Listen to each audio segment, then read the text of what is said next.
Easy ટીવીની આપનું આરોગ્ય શ્રેણીમાં જાણીતા ચિકિત્સક શિરોમણી વૈદ્યરાજ હરિનાથ જહાએ શરદી અને શ્વાસની બીમારીઓ અંગેની સમજ અને તેના ઉપચારો અંગેનું માર્ગદર્શન આપતા જણાવ્યું.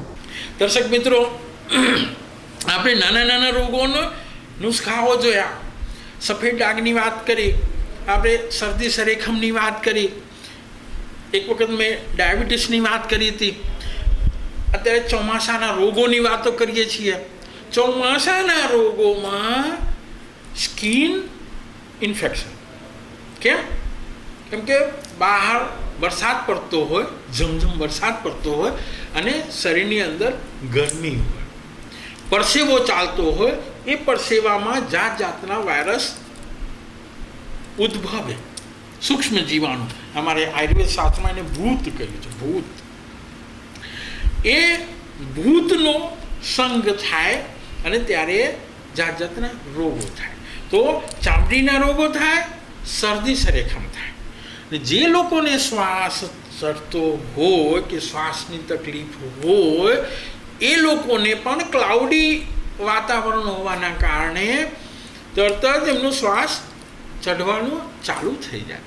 હવે એ શ્વાસમાં એલર્જીક શ્વાસ હોય, એ એલર્જીક બ્રોન્કાઇટિસ એને કહેવામાં આવે. એલર્જીક બ્રોન્કાઇટિસમાં વાતાવરણ જેમ વરસાદનો માહોલ આવ્યો એટલે તરત જ તમારા હુમલો, શ્વાસનો હુમલો વધી જાય. તમારે બારીવાળને ખુલ્લા રાખવું પડે, ઊભા થઈને પથારીમાંથી ઊભા થઈને બેસી જવું પડે, પછી હાંફવાનું ચાલુ હોય તો ઓક્સિજનની માત્રા તમારા ફેફસાને ઓછું મળે છે, માટે એ શ્વાસ ખૂબ જ ઝડપથી ચઢે અને એલર્જન સબસ્ટન્સ જે છે એને ઇરિટેટ કરે. તો ઓક્સિજન પૂરતા પ્રમાણમાં મળે એટલા માટે શ્વાસની જરૂર પડે અને એ શ્વાસના દર્દી 2 ડગલા પણ ચાલી શકે નહીં.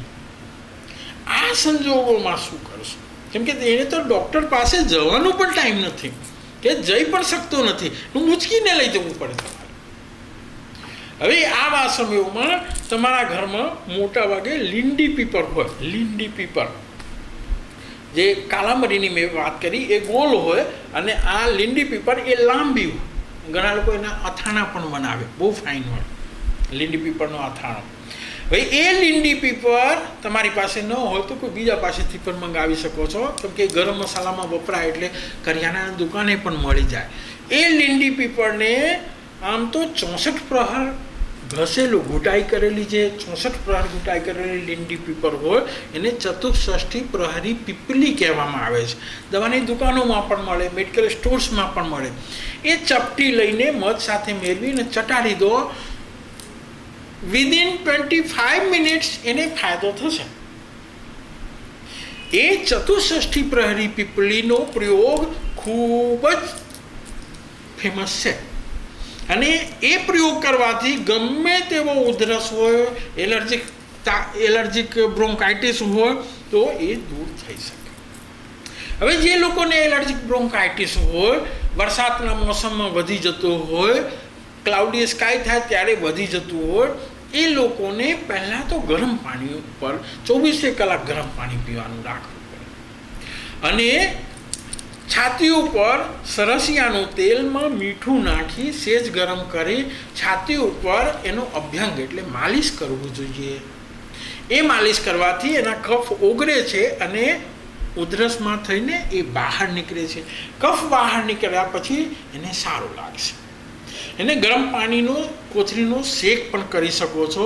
ગરમ, હવે તો સોના બેલ્ટ જેવી ઘણી બધી વસ્તુઓ આવે છે, એનો શેક પણ લેવાથી એને રાહત મળે. અને કોઈ પણ વસ્તુને જ્યારે તમે ગરમ કરો છો, એને ગરમી મળે છે ત્યારે એના વાયુના કોષો જે છે પહોળા થાય છે અને એમાં પૂરતા પ્રમાણમાં ઓક્સિજન આવવાથી દર્દીને રાહત લાગે છે.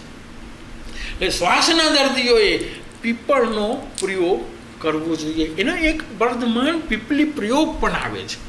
વર્ધમાન પીપલી પ્રયોગ એટલે આજે તમે 1 લીંડી પીપળને દૂધમાં અને પાણીમાં ઉકાળીને લો, કાલે 2 લીંડી પીપળ, પરમ દિવસે 3 લીંડી પીપળ, આમ લઈ જતા 21 લીંડી પીપળ સુધી તમારે ઉકાળીને અને લીંડી પીપળ ખાઈ જવાનું ને એ દૂધ જે છે એ પી જવાનું. પાણીવાળું દૂધ જે હોય એ પી જવાનું.